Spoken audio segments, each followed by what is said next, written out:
In a world where local musicians and artists are unrated, underappreciated, battered, abused, and swept under the rug,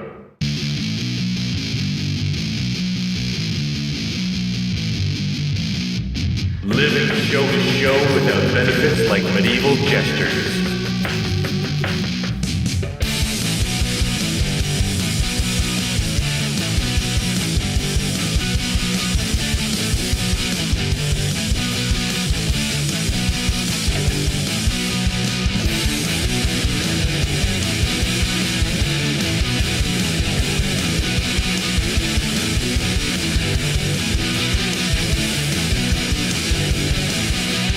Underplayed and Underpaid. Real local music.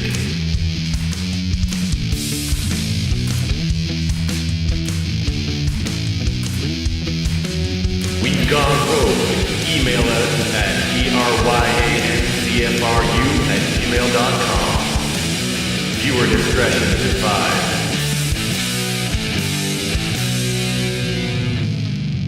Tolerance is recommended. Welcome to another edition of Underplayed and Underpaid. I'm Brian McNeil, and if you want to get a hold of me because you want to be interviewed for whatever your artistic format in and around the Guelph area, why don't you email me at bryancfru@gmail.com, and I'll be happy to have you into my secret lair. Fill your belly with some food, or maybe come out to where your jam spot is or whatever, and we'll do an interview there. And let's get it started. If you could introduce yourself to the subs and the viewers and tell them what you do musically. Cool. Well, howdy. I'm Derek Prince-Cox. I'm a dude that likes to play music. Kind of cut my teeth with a band called Pureblank. Then A Rise and Ruin. Did some touring. I mean, that was the touring experience mostly, but played with Amber McLean, advertised, bunch of bands in the scene. And I like to get around, man. And what have you been up to most recently with music? Band called 5 Years out of Hamilton. And a cover band called Guy and a Half. Yeah? So that's what you do in town here at Van Gogh-Zier. Is it once a month? Yeah, once a month, last Friday of every month, except this time around we're going to do 2 in December. So I believe December the 1st, and then the last December in the month. Whatever last that Friday, is. okay. That's sweet. And so what, you said you're a cover band, right? Guy and a Half? Yeah. What type of music do you like to cover, personally? Personally, we do a lot of the 90s stuff. That's probably my favorite. But I can get into any of it. There was a time when I saw playing in a cover band as sort of waving the white flag, but I have a lot of fun doing it now, so I'm pretty open, man. I remember for a while you were talking about trying to put together a Ween cover band. Yes. Yeah, we did that Ween Trib, that one that came out in Guelph, I guess a few years ago now, but that was as far as it went. Yeah. So one of the guys in Guy and a Half is my partner in that Ween Trib, and I mean, it's on hiatus, we'll say. I mean, we'll probably do it someday, but not right now. Who's all in Guy and a Half? Who does it comprise So of? Chad Moray, vocalist, bass player. Jeremy Pink's the guitar player and does vocals as well, and I play drums and do vocals. So 3-part harmonies on some stuff, which is a bit tough, but fun nonetheless. You guys are all really good musicians. I remember the first time I had you in for an interview, and I'm like, how are you so talented? And Greg Richmond. Yeah. He was like, well, what about me? That was just... Well, we were talking, earlier over stew, about what kind of memories, and that just came up. Like, that's a memory. Interviewing guys like Mo Coffey, interviewing guys like Rolly Greenway, interviewing guys like Paul McLeod. Those are, the memories that come out when you start to talk about it, when you start to do an interview. Anyways, Guy and a Half, you're going to be playing this the last Friday of this month as well? Well, no, so it'll be the first instead. Friday of December, which is the 1st, so Okay. the week after. And then the last again in December. Yeah, so our guitar player's in Florida on the last week of November, so I see. way to go, Pink. I just saw him. Yeah, I just saw him at when I was picking up stuff to make stew last night. Like, he was upstairs, yeah. Huh. I was going to say hi, but he was way ahead in line. Give the viewers and the subs an example of 5 songs that you would definitely play with the Guy and a Half. Okay. That's a good one. So we do Sandbox, Curious. So like some of the 90s, I don't want to say obscure stuff, but stuff that maybe people kind of forgot about, like Rusty, Sandbox. Obviously more popular stuff like, well, American stuff like Nirvana, Soundgarden, Alice in Chains. But yeah, as a 3-piece, so it's you're limited, but you just have to do your best to fill the sound out as best as you can. What other songs? What other songs? Yeah, what song would you generally start your set with? We always try to change it up because when you have a residency, you don't want to play the same. Well, you're going to play mostly the same songs. You're always trying to learn new ones, but you certainly don't want to always start with the same stuff. We started with... what the hell did we start with last time? I don't know. I had way too many pre-drinks before last show. I think we did okay, but it also could totally be in my head. So, but yeah, we used to... I think the first show, maybe the first 2 shows, we started off with Tragically Hip. And what the hell? Maybe Courage? Oh, yeah. Courage, My Love? Yeah, so I mean, we play 40 songs. Oh, wow. So it gets a little muddled sometimes, especially when you're changing up the set every time. But yeah, it's fun nonetheless. You mentioned Sandbox. Isn't that the band that is his name Mike Smith? Yeah, who plays Bubbles? Yeah, man. And where did he? Where's the band from? I think they're from out east, and the singer is Anne Marie's kid apparently too. So there's Who's Anne Marie? That super Canadian, Anne Marie, Rita McNeil, Anne Murray. Anne Murray. Anne Murray. I listened to her stuff like crazy when I was a kid. Oh, see, memories. I can hear her voice in my head. What is it? Animal crackers in my soup. Okay, let's shut that down. So, okay, out of high school, I had a different path personally. What got you involved and interested in music instead of going down, getting into the trades or what have you? It just seemed like the most fun, really. I mean, it was either that or sports, and I'm always been kind of a portly gentleman, so yeah, just went with music.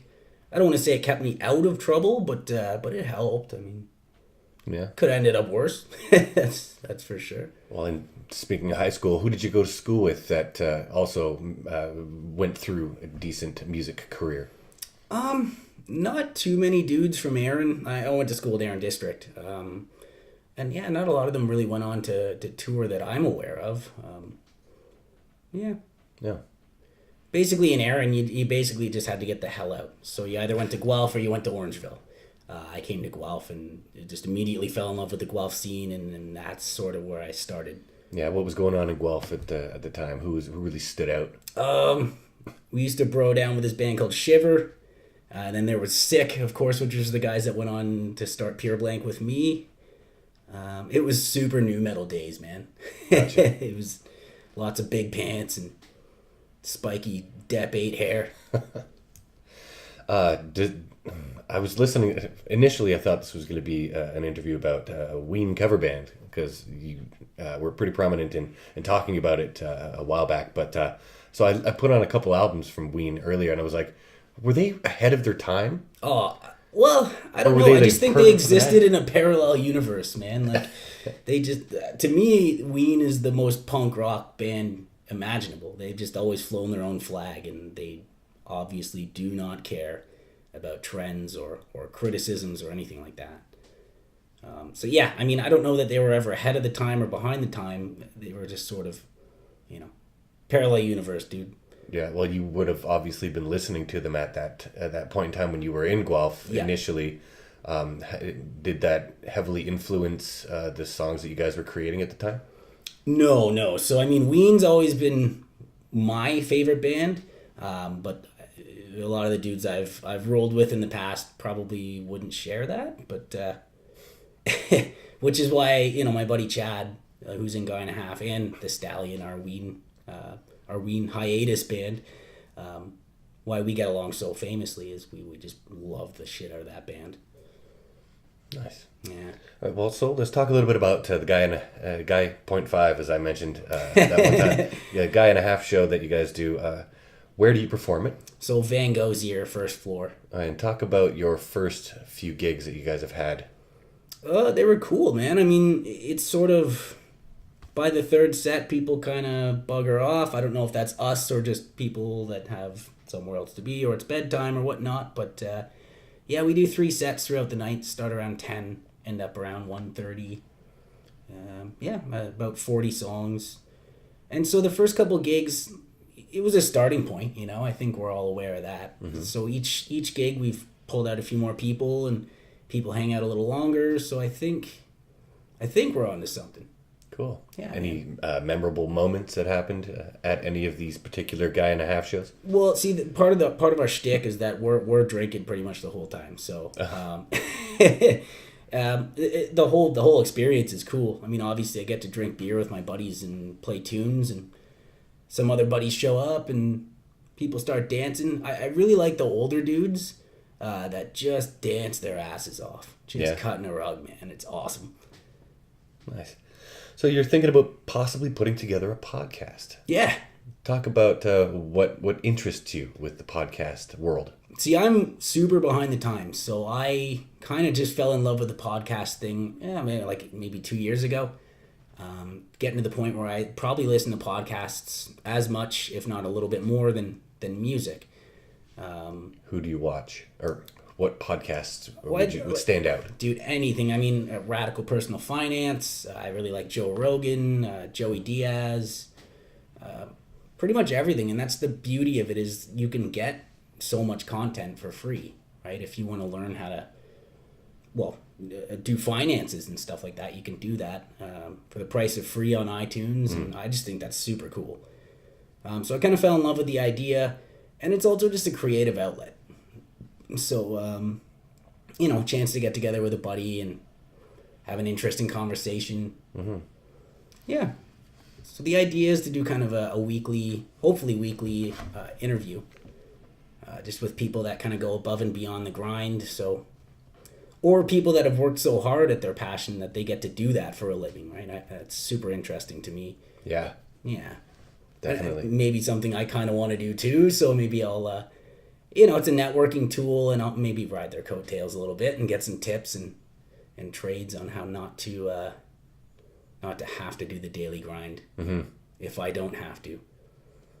Well, I hope you're the best, and I can't wait to hear your podcast when they start. And while we're talking about podcasts, I want to send a shout out there to the Rude Dudes podcast, which is Tyler Morrison and Tom O'Donnell and guests and whatnot. I think they're sponsored by Fleshlight. They're all comics, and of course the Koning Chronicles. Doug Koning is so funny, and you can often catch Doug at the Sunday night comedy jam before Nate Coles does his open stage. That's so much fun. I haven't seen you come out, but that's on a Sunday night. You usually got to get up early on Monday. Yeah, I'm a 9 to 5 jockey. That's what I mean. Is like the daily grind. It's hey man, a job's a job, and I'm happy to have one. But man, it's just not. It's not me. You know what I mean? It's I work in an office, so it's not the touring, music loving, Heineken drinking dude that I am. So. And where is it that you work? Did you want to talk about that? Yeah, sure. I work at the Guelph Mercury Tribune. Yeah. Came over from the Mercury when they went under.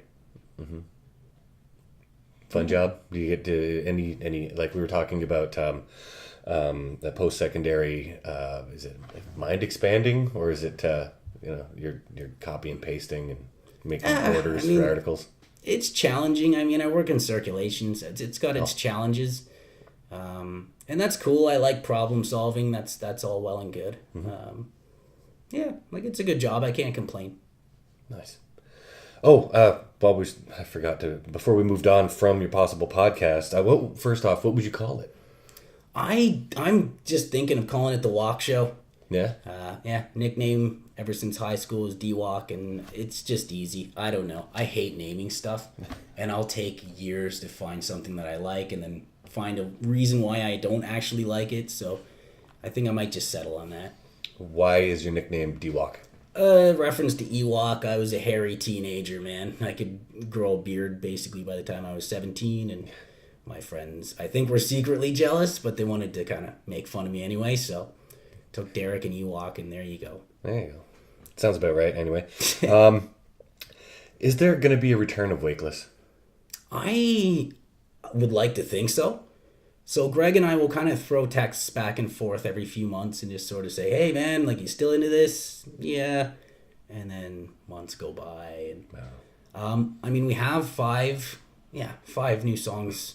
Well, I say new, but like, they're years old now. But 5 previously unreleased songs written. So I mean, it's just a matter of getting into the studio and hammering them out. But I'd really like to do that. Right on. And maybe 1 or 2 shows to kind of support it if we put it out as an EP or something like that. Cool. It would be really cool if that happened. It would be super cool. What a heavy band, and I one of those bands that you can listen to an album all the way through, and it's like, time wasn't even. It just time stands still when I listen to it. It's so fucking. I don't even know how to hear that, man. But thank you. What made you want to do an interview with Underplayed and Underpaid? I just, again, like this new-ish love for podcasts, and the idea of kind of starting up my own, and I like what you do. I like the fact that you've done it forever. And honestly, when I did that, I talked about the band 5 years a little while ago, that I just joined that band. Super awesome original band from Hamilton. They play typically once a year, but they'll pack Absinthe in Hamilton. And it kind of made me feel, like I still had something to offer as a musician. For years I felt kind of stale and just that old guy doing covers. So really that kind of put the wind back in my sails to, reach out and do stuff like this. Beauty. Yeah. Okay, well, talking a little bit more about Guy and a Half. What kind of branding do you use for promoting and everything encompassing in order to get people interested coming out to see a cover band? Well, it's funny because Dylan Dawson actually did our logo. I put it up on Facebook one day, just like, hey, I kind of want like the men's washroom sign, but I want a guy and a half. Again, I'm not the brightest bulb on the tree, but I felt like it was simple, and simple is marketable. So within, I think, like 2-3 minutes, Dylan had it done and sent back to me. No charge, just solid dude. So thanks, Dylan. That's amazing. And I mean, that we use that to kind of market. We have an Instagram account and a Facebook account. We probably could do more in the way of marketing, but I think right now we're just trying to get our feet wet and just, build up a following the way that we're doing it now. And if we want to reach out and play other towns and stuff, probably some more marketing would be a good idea. Nice. Speaking of Dylan Dawson, great guy, and I asked him, well, what would you ask a cover band? What question would you come up with? And his question was, what song do you need to play for the crowd but are tired of playing? Well, we're still pretty new in terms of the residency, so I don't have a juicy answer for you. I would say we started playing The Flies. The song's called Got You. I always thought it was Got You Where I Want You, but apparently just Got You. So I always liked that song growing up, but as soon as we started playing it and kind of dissect it, see what it actually is, like, I'm not really a fan of that tune, man, but, we'll keep playing it. So that's probably the best answer I have for that one. Fair. Ask me again in a year, and I'll probably have a list, but... I probably won't have to ask you because you'll probably be talking about it in your podcast. Oh, probably. Well, hey, man, you'll have to come on sometime, and we can vent about songs that we don't want to be a part of or listen to. Or I'll probably just go off about River Loot and the government and all kinds of stuff. Cool, man. So what bar would you like to play in, and with what band? I mean, I'd love to get some more Guy and a Half gigs. Really dig Royal Electric. That would be a bar that I would probably want to reach out to at some point. Yeah. But also just out of town. I mean, I'd love to get up and play Fergus, Elora. Like, they're cool little scenes there, too. I played up there with a guy named Adam Shaw a few times, and just always rocking. Crowds are sweet. What venues are there in Elora? Oh, God. Can't think of the names of any of them right now. But, there's a bunch of little bars, man. Yeah. Yeah. Well, I hope that lights a fire under your ass. It's a cool little scene, man. Figured out. What What about Fergus? What venues are there available in Oh, Fergus? Goofy Noofy was a place that we played that I really liked it. Like to get back there if possible, but with Guy and a Half. So Yeah. yeah, just a matter of reaching out, I suppose. Maybe getting a few more notches on our belt here in Guelph, so we're playing a little bit better. Maybe we have a little more media content, and then we can kind of go hunting in other cities and towns. And Cool. yeah. All right. What is it about Royal Electric that interests you and makes you want to play there? Well, I mean, it's a cool bar. Like the aesthetics really cool, but also it just seems like a bunch of people my age hang out there, so they might enjoy it a little more than maybe someone super young, because we don't actually do any new material yet. It's something we really need to get on. So Yeah. How now? Do you find that difficult? Is there any new music by young people that really grabs you and that you really enjoy? dude, that new Greta Van Fleet album. Have you heard of this band? I have not, but I'm Dude gonna check it sounds out. exactly like Robert Plant. Like it's crazy. Really? Yeah, and they're definitely going for a Zeppelin-ish sound. I mean, like minus the progressive element, right? They're straight ahead tunes, so it's not like they're going out, rocking Achilles' Last Stand kind of stuff. But I love that album, man, and the singer is just freakishly talented. That's really cool. I don't have an ear to the ground so much. I mean, it's cool when you hear a new band that you really dig, but it's more few and far between. I'm not sure if that's because I have less of an ear to the ground, or if there's any sort of depletion of original talented bands. But yeah, I mean, it's cool when you do hear one. Who would you direct that question to in the Guelph scene? Which one? What is there any young bands, newer bands, and great music that really catches you? Who would be a better person to ask? Somebody with their ear to the ground? Yeah. Well, I mean, Nick Weaver and Blay, Yeah, those guys, I mean, they catch all of it, so. for sure. Yeah, that's a great idea. If you want to check out District, I highly recommend that too. They throw a lot of shows. Yeah. And I mean, I was supposed to go to a show with the Maysides that were playing on Thursday, and I was just all involved with karaoke. Shouts out to Aaron Dale and Jimmy Jazz Karaoke. I can't get enough of it. And I forgot to go across the street and check out the Maysides. Dude, I saw that flyer. It was the Last Action Hero cover. Yeah. Brilliant, man. Yeah. Like the best flyer I've seen in years, I think. Yeah.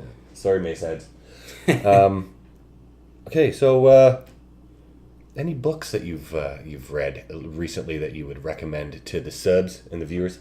Well, I'm actually going to get back, and I read it when I was in high school, and I know this is not like an intellectual answer, but we just saw the new movie and blew my mind, so I want to reread it.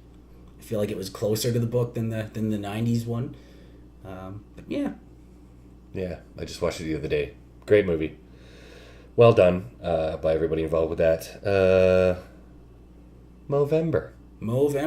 We have different opinions on Movember. Yeah. I mean, there's nothing wrong That's with okay. There's nothing wrong with promoting awareness for men's health. I personally just feel like throwing money at it isn't really talking about it. Right. And then when I posted, was it last night? Do you remember what it was that I posted? Oh, something about, shaving the other end so a doctor would have an easier time checking your prostate. There you go. Something along like those that. lines, yeah. And in fact, I think Probably not bad advice, actually. that back and forth banter, because you were like, hey, how about we also donate to the Movember movement Right. and support OHIP and all this thing. Oh, we can do it all these things all together, including shave your buttle. Even that banter alone probably brings more attention to it than just giving somebody $5 because they have a mustache. Sure. I think. Yeah. But whatever's working for. I checked out the Movember, the actual guys that are doing it in the States, and I don't think it really translates to what's going on in Ontario because of OHIP, and Right. we're pretty lucky in Canada with our healthcare system. Absolutely. Might take a little longer than you'd like for checkups and all that stuff, but I mean still. Well, and it helps everyone, right? It's not, Yeah. if you're broke as hell. I mean, I guess they do have Medicaid down there, but I don't know if it's the same. I kind of don't think it is. So yeah, I think single payer is awesome. Nice. All right. What else would you like to talk about while I have you here? I don't know. What other bands that are still doing the circuits and stuff, and touring and whatnot, would you recommend the listeners, the viewers, and the subs to check out? I just mentioned the Maysides, who are awesome guys. And I'm sorry again that I missed you. I don't know that I have a good enough ear to the ground to really recommend somebody that the viewers wouldn't have already heard of. But I mean, definitely check out a band called Grabber.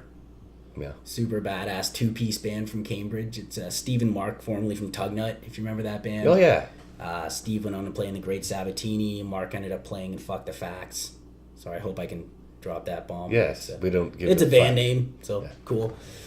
I used to be able to get away with that. Like when I had the Dead Fucks on CFRU, and I would say, "Welcome to the show, and we're going to do an interview with the Dead Fucks. How long has the Dead Fucks been together? What kind of music do the Dead Fucks play? Yada yada yada." And that was all fine. And then 20 minutes later, Christopher Curry ran to the window. "You can't do that. You can't say the name of the band." Where were you at the beginning of the show? What are you supposed to say in Yeah, lieu? I mean it's the name of the band. Right? Yeah. We won't get back into the banter that we did while we were having stew. Oh, well, by the way, how did you like the stew? Beautiful, man. Thank That you. was what was it called? It was a Brazilian style chicken stew, and the name of it, in case you wanted to check it out and make it for the lovely Mackenzie, Brazilian paprika chicken stew with white beans. Huh. It kind of describes exactly what it is too. I bet you it has a whole different name in Brazilian Portuguese, but Likely, yeah. yeah, pretty good.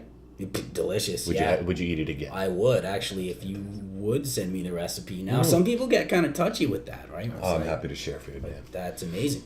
Yeah, and it's also, well, it's from Olivia's Cuisine, in case anybody out there is looking for a Brazilian chicken paprika recipe. Olivia's Cuisine is that place that I found that one. It was really good. Yeah. What's the last thing you cooked? The last thing I cooked that wasn't, pre-packaged garbage. But I did some pretty mean stuffed peppers not too long ago. Nice. That was good. You stuff them with meat or rice? Yeah, meat, rice, marinara, sauteed onions. Mm-hmm. Yeah, some spice. Beauty. Yeah, they're good, man. I made one with quinoa. Yeah? Because I was like, oh, let's try something that's outside of the meat realm. Sure, man. And I made stuffed peppers with quinoa. Check it out, man. It's really good. Yeah, Yeah. will do. Are we sputtering here? What else do you want to talk about? Yeah. Come check out my cover band, Guy and a Half, at Van Gogh's Ear, Last December Friday. 1st. Last Friday of every month except for this month. That's right, yeah. This month being November, because I don't think we mentioned that. Yeah. November 2017. Yeah, check out 5 Years. You can find them on, social media, YouTube, the whole nine. Love being in that band. Super, super fun. Yeah. Yeah, man. What's on your Christmas list? Oh, dude. Just we're getting married next year, Mac and I, so money. They're so bloody expensive, man. Like, even the cheap ones. Yeah. Like- Is there a place online where people can donate money to your wedding? No, we haven't done that yet, but we have set up the Stag and Dough. It's actually St. Patty's Day at the Real Deal. So yeah, come on out to that. And No way. have some fun. Yeah, totally. It's gonna be a party, I man. think you're going to have a party no matter what. I mean, there's Yeah. going to be people there at your stag and dough that's just like, I had no idea this big party was going on. Oh, exactly. Yeah. I actually ate there last week for the first and second time in over probably 15 years.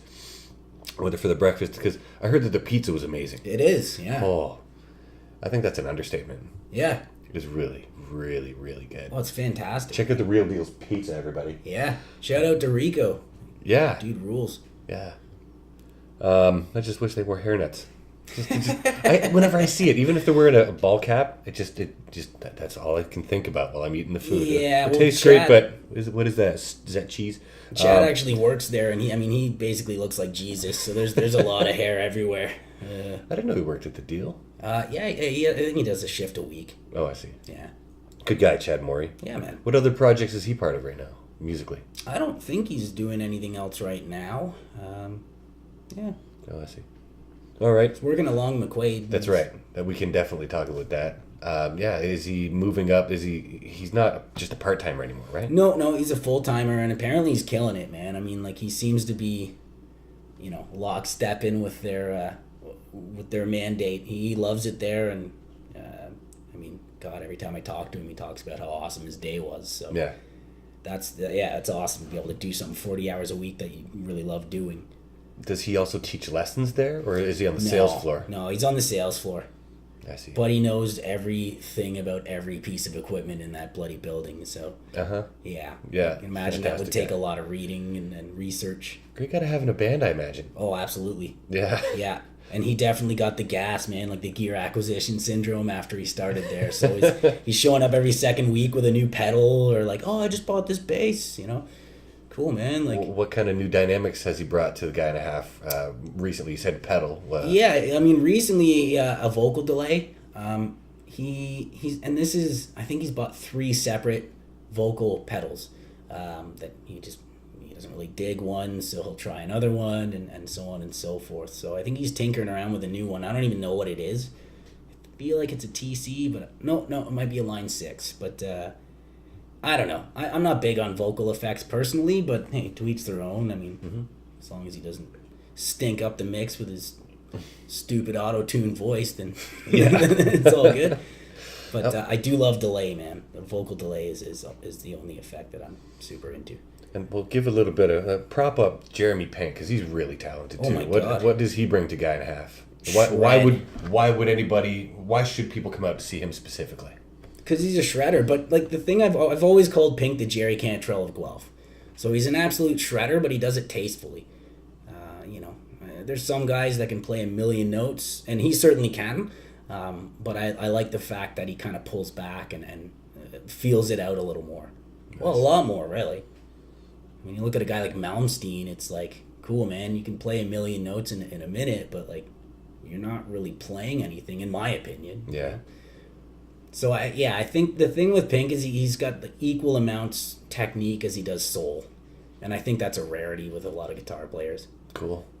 All right, well, I guess it's about time that we play Pressed by Nick presents Button Rebuttal on Underplayed Underpaid. I'm going to do that again. Rewind. I guess it's time to play Pressed by Nick. Fucking fucked it up again. It's been so long since I did an interview. All right, it's time that we play on Underplayed Underpaid. Pressed by Nick presents Button Rebuttal on Underplayed Underpaid. Are you familiar with what Button Rebuttal is? No. Okay, I basically ask you a riddle or tell you a joke, and if you can't get the riddle, I make you stick your hand in a dirty bag of buttons. A bag of really dirty buttons. Ooh, okay. Well, I better ready up for those buttons. Okay, you ready? Yeah. All right. You got the brain juice going. Yeah. Well, the beta let's blockers. get some more brain juice. All right, and I will too, because I got to remember this whatever. Okay. All right. Okay. Ready? Yep. Okay. What has 4 letters, never has 5, and sometimes has 9?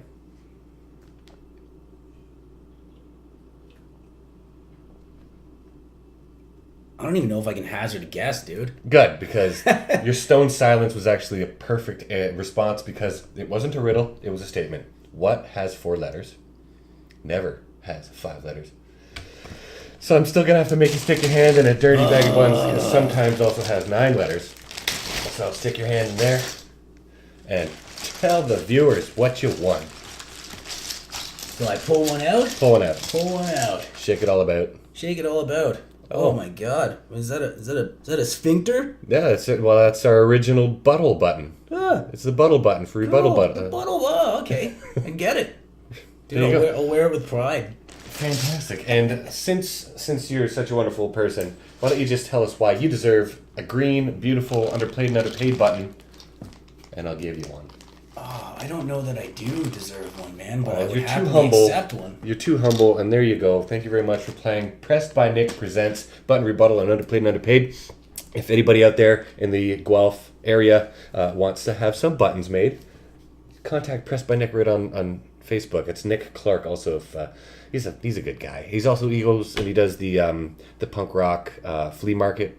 He's very deeply involved in that, which happens once a month at the Jimmy Jazz. So yeah, good all around guy, and he's got to pay off some student debt. So let's help him out in that respect. Sounds good. Cheers. Anything else you wanted to talk about before we sign off? No, man. Well, thanks very much for having me. I mean, I'd like to mention that, but Thank you. Yeah. Thanks for coming on over. Thanks for having some good wholesome food, and can't wait to see the Guy and a Half show December 1st, 2017. Yes, sir. All right. Thank you. Ciao for now. Make sure you hit subscribe.